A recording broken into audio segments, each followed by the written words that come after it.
దేవుని మహాకృప మరొక ఉదయకాలమున మీతో కలిసి ఈ విధముగా ఆరాధించటం దేవుడు నాకు ఇచ్చినటువంటి ఆధిక్యత. మిమ్మల్ని చూసే భాగ్యం దేవుడిచ్చాడు. ఈ సమయంలో దేవుని యొక్క వాక్యాన్ని కాసేపు నేర్చుకుందాం. దేవుడు అంటాడు, మీరు నా దగ్గరికి వస్తే నేను నేర్పుతాను. నాకు దూరంగా ఉంటే మీకు నేర్పలేను కదూ. బైబిల్ గ్రంథంలో ఒక మంచి మాట, కీర్తనకారుడు రచించిన 34వ అధ్యాయం ఆ 11వ వచనాన్ని మీరు చూస్తారు. కీర్తనకారుడు రచించినటువంటి 34వ అధ్యాయం 11వ వచనాన్ని చూస్తారు. పిల్లలారా, మీరు వచ్చి నా మాట వినుడి, యెహోవాయందు భయభక్తులు మీకు నేర్పుదను అని అక్కడ రాసి ఉంది కదూ. పిల్లలారా అని సంబోధిస్తూ ఉన్నాడు. నా దగ్గరికి రండి, నేను మీకు నేర్పుతానంటూ ఉన్నాడు. అంటే దేవుడి దగ్గర నేర్చుకున్నది వేరు, మనుషుల దగ్గర నేర్చుకున్నది వేరు. మనుషులు 2 విధాలైనటువంటి పద్ధతులు నేర్పచ్చు. చెడు నేర్పచ్చు, మంచి నేర్పచ్చు. కానీ నా దేవుడు ఏం నేర్పుతాడంటే భయము నేర్పుతాడు, భక్తి నేర్పుతాడు. దేవుడి దగ్గరికి రావటం నేర్చుకోవాలి ప్రజలు. చాలాసార్లు దేవుడి దగ్గరికి రాకుండానే వారికి నచ్చిన పనులు వారు చేసుకుంటూ ఉన్నారు. నా బైబిల్ అంటది 66వ కీర్తన 16వ వచనం ఎలా ఉన్నది, దేవుని యందు భయభక్తులు గల వారులారా మీరందరూ వచ్చి ఆలకించుడి, ఆయన నా కొరకు చేసిన కార్యములు నేను వినిపించదను. దేవుడు నాకేమైతే చేశాడో అది మీకు వినిపిస్తానంటాడు దావీదు.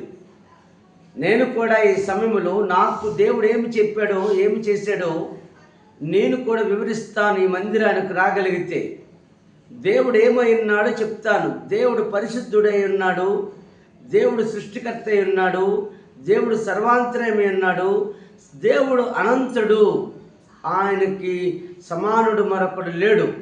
మనిషి ఈ విషయాలు నేర్చుకోకుండా మతపరమైనవి నేర్చుకొని పొరపాట్లు చేస్తూ ఉన్నాడు. అందుకే మరొక్కసారి దేవుడు అవకాశం మానవ జాతికి ఇస్తూ ఉన్నాడు. ఇదిగో ప్రియులైన పిల్లలారా, నా యొద్దకు రండి, మీకు నేర్పుతాను. కానీ మనిషి నేర్చుకోవడానికి ఇష్టపడట్లేదు, వినడానికి ఇష్టపడట్లేదు. తాత్కాలికంగా ఏదో భక్తి చేసి వెళ్ళిపోవాలని చూస్తూ ఉన్నాడు. ఇది దేవుడికి విరోధమైన పని. నా బైబిల్ అంటూ ఉంది సామెతల గ్రంథంలో చాలా విషయాలు. కుమారుడా, నా మాట విను, నా ఆజ్ఞలు తొలగిపోకు అని అక్కడ రాస్తూ ఉంటాడు కదా 2వ అధ్యాయంలో ఆ 1 నుంచి 9 వచనాలు. మీరు ఇంటికి వెళ్ళాక చదవండి, సమయం లేదు.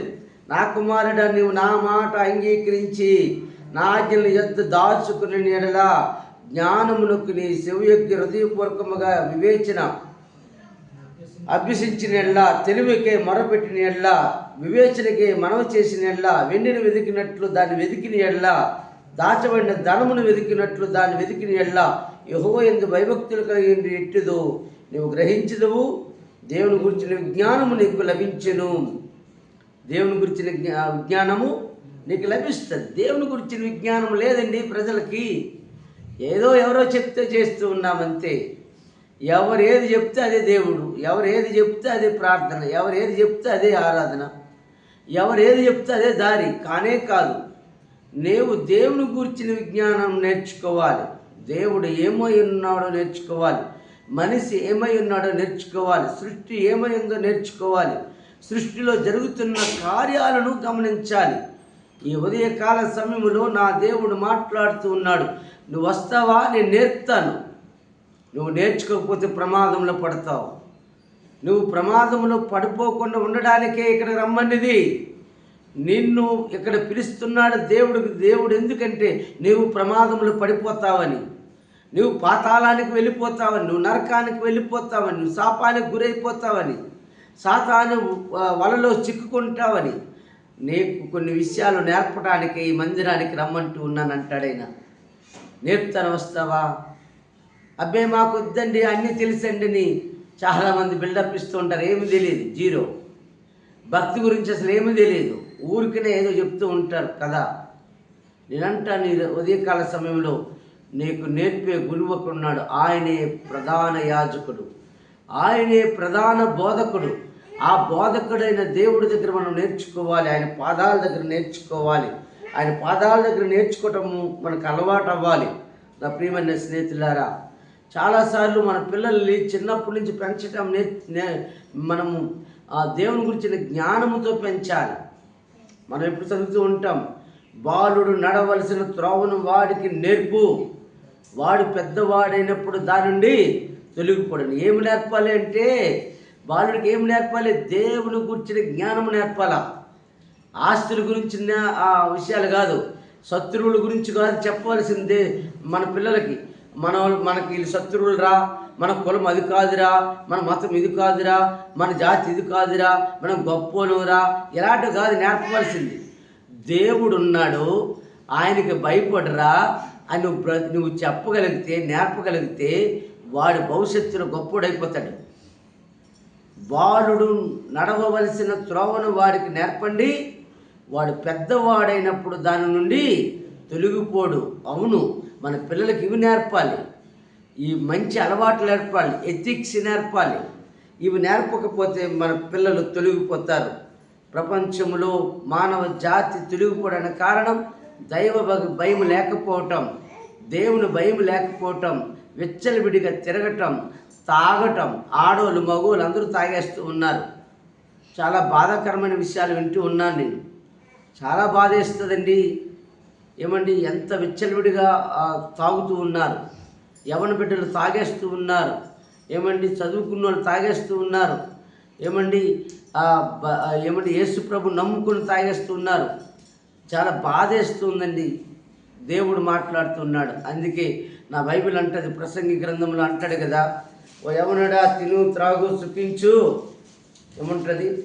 ప్రసంగి గ్రంథం 11వ అధ్యాయం 9వ వచనం నుండి, యవనుడా నీ యవనమందు సంతోషపడము, నీ యవన కాలమందు నీ హృదయము సంతుష్టిగా ఉండనిమ్ము, నీ కోరిక చెప్పునను నీ దృష్టి యొక్క ఇష్టము చెప్పునను ప్రవర్తించుము. అయితే నీ ఇష్టం వచ్చినట్టుగా తిరుగుతున్నావు. అయితే వీటన్నిటిని బట్టి దేవుడు నిన్ను తీర్పులోనికి తెచ్చునని జ్ఞాపకం ఉంచుకొనుము.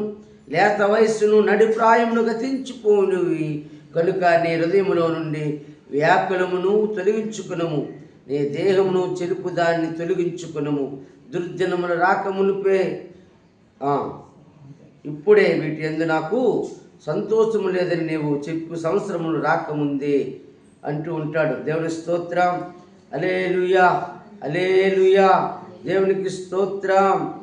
యవనుడా, ఆ 12వ వచనం, యవనుడా నీ యవనమందు సంతోషపడము, నీ యవన కాలమందు నీ హృదయం సంతుష్టిగా ఉండనిమ్ము, నీ కోరిక చెప్పునను నీ దృష్టి యొక్క దృష్టము చెప్పునను ప్రవర్తింపము. అయితే వీటన్నిటిని బట్టి దేవుడు నిన్ను తీర్పులోనికి తెచ్చినని జ్ఞాపకం చేసుకున్నాం. దేవునికి మహిమ కలుగును గాక. దేవునికి స్తోత్రం, దేవునికి మహిమ కలుగును గాక. దేవుడు మాట్లాడుతున్నాడు. యెషయా గ్రంథంలో అంటాడు ఒక మంచి మాట. యెషయా గ్రంథంలో ఒక అద్భుతమైన మాట మాట్లాడుతాడు. 28వ అధ్యాయం 9వ వచనం, వాడు ఎవరికి విద్య నేర్పును, ఎవరికి వర్తమానం తెలియజేయును, తల్లి పాలు విడిచిన వారికా అని అక్కడ రాస్తూ ఉన్నాడు. దేవునికి మహిమ కలుగును గాక. ఈరోజు దేవుడు మాట్లాడుతున్నాడు. చిన్న పిల్లల నుంచే మనం మంచి విద్యను నేర్పాలి, మంచి పద్ధతులు నేర్పాలి, మంచి ఆలోచనలు నేర్పాలి, భయం పుట్టించాలి. దేవుడు అంటూ ఉన్నాడు, దేవుడు ఆత్మతో ఉంటుంది, కొంతకాలం ఉంటుంది, ఆ తర్వాత పరిశుద్ధాత్మ మనల్ని విడిచి వెళ్ళిపోతాడు. ఆ కొంతకాలంలోనే ప్రభు దగ్గర కొన్ని విషయాలు నేర్చుకోవాలి. ప్రియమైన స్నేహితులారా, ప్రియమైన సహోదరులారా, యేసు ప్రభు మత సంబంధమైన బోధించలేదు. యేసు ప్రభు వారు ఏమి నేర్పుతూ ఉన్నాడంటే పర సంబంధమైన నేర్పుతున్నాడు. పరలోకం ఉందని నేర్పాడు, పాతాళం ఉందని నేర్పాడు.